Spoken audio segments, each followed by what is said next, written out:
Hay verdades que empiezan casi como un susurro, como una simple duda. Hoy vamos a desentrañar la historia de cómo una de esas dudas terminó sacudiendo los cimientos de la medicina moderna. Lo que al principio se etiquetó como una teoría de conspiración, eso de que las farmacéuticas ocultaban datos, bueno, resultó ser una realidad y bien confirmada. Aquí vamos a desglosar cómo es que pasó esto y por qué los hechos al final revelaron algo mucho más profundo que la mala intención de unos pocos, una falla en todo el sistema. A ver, ¿y de dónde salió esta sospecha? No fue de la nada, ¿eh? Surgió de la experiencia más directa y preocupante que puede haber, el daño real a los pacientes. La historia realmente toma forma en los años 90. Al principio todo bien, aparecen medicamentos nuevos, súper prometedores. Pero para mediados de la década, algo empieza a hacer ruido.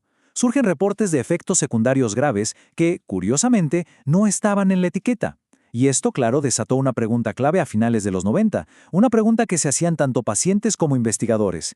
¿De verdad nos están mostrando todos los datos? Ahora, lo interesante es por qué estas primeras alarmas no se escucharon. Pasa que la confianza en las agencias reguladoras era altísima y la ciencia de los ensayos clínicos es súper compleja. Así que estas dudas se descartaron como un simple debate entre especialistas, o peor aún, como un ataque a la ciencia.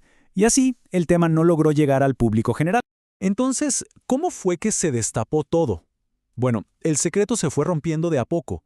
No fue una sola revelación de golpe, sino un goteo lento de investigaciones, de demandas judiciales, de documentos filtrados, que, pieza por pieza, fueron completando el rompecabezas. Y lo que encontraron, bueno, fue bastante revelador. Se confirmaron métodos muy específicos para pintar un cuadro engañosamente positivo de los nuevos fármacos. Por ejemplo, si los resultados de un ensayo eran desfavorables, simplemente nunca se publicaban. Desaparecían. Solo los estudios más exitosos llegaban a las revistas científicas importantes, y los eventos adversos, los efectos secundarios, se enterraban en apéndices y datos suplementarios, etiquetados como estadísticamente no significativos. Incluso se llegó a usar la práctica de escritores fantasma, donde las propias empresas redactaban artículos superpositivos que luego académicos de renombre firmaban y publicaban. Y aquí, ojo, está el punto clave de toda esta historia. No se trataba de una o dos empresas corruptas. Los descubrimientos apuntaban a un problema estructural, una falla que estaba, digamos, integrada en el sistema mismo de cómo se aprueban los fármacos, cómo se financia la investigación y cómo se publica la ciencia. Esto nos lleva a la pregunta del millón. ¿Por qué? La respuesta fácil sería por codicia, pero la verdad es más compleja. Hay que entender las presiones del sistema que crearon, sin querer, el ambiente perfecto para que esto sucediera. Esta comparación lo deja clarísimo. Por un lado tenemos la teoría de conspiración clásica, un complot secreto con ejecutivos malvados en una sala oscura planeando ocultar datos peligrosos para ganar más dinero.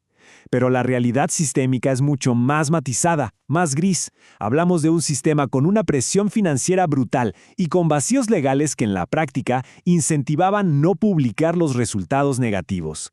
No era necesariamente un plan coordinado, sino el resultado de un sistema con los incentivos equivocados. De hecho, hay un término técnico para esto, silencio estructural, y es un concepto clave. Ocurre cuando las propias reglas del juego, la estructura del sistema, hacen que ocultar información sea la opción más fácil, la más lógica, sin que nadie tenga que dar una orden explícita para hacerlo.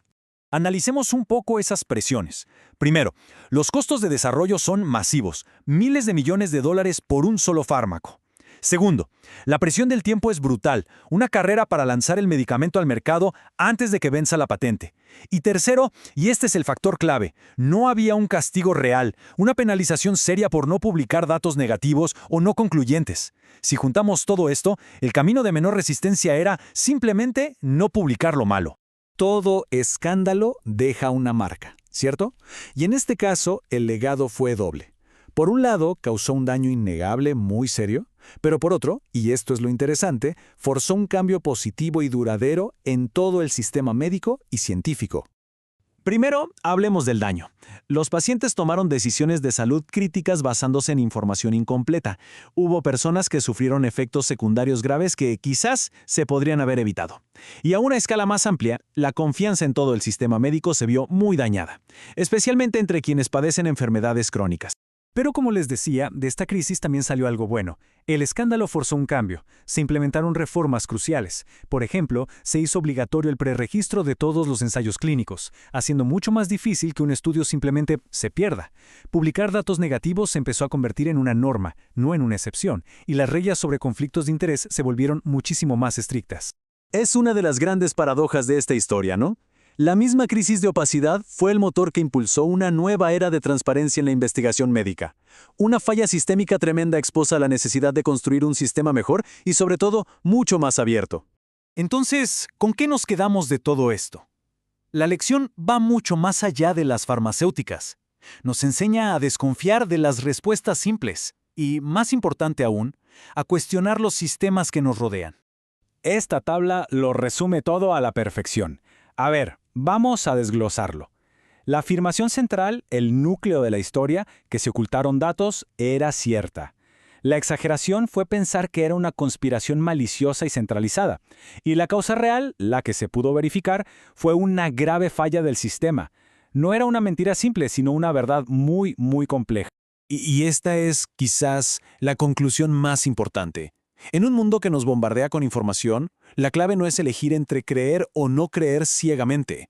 La habilidad fundamental es preguntarse siempre, a ver, un momento, ¿bajo qué condiciones podría esto ser verdad? Se trata de verificar, no de asumir. Y nos vamos con esta pregunta, para que quede ahí resonando. Este caso nos muestra un patrón que se repite una y otra vez.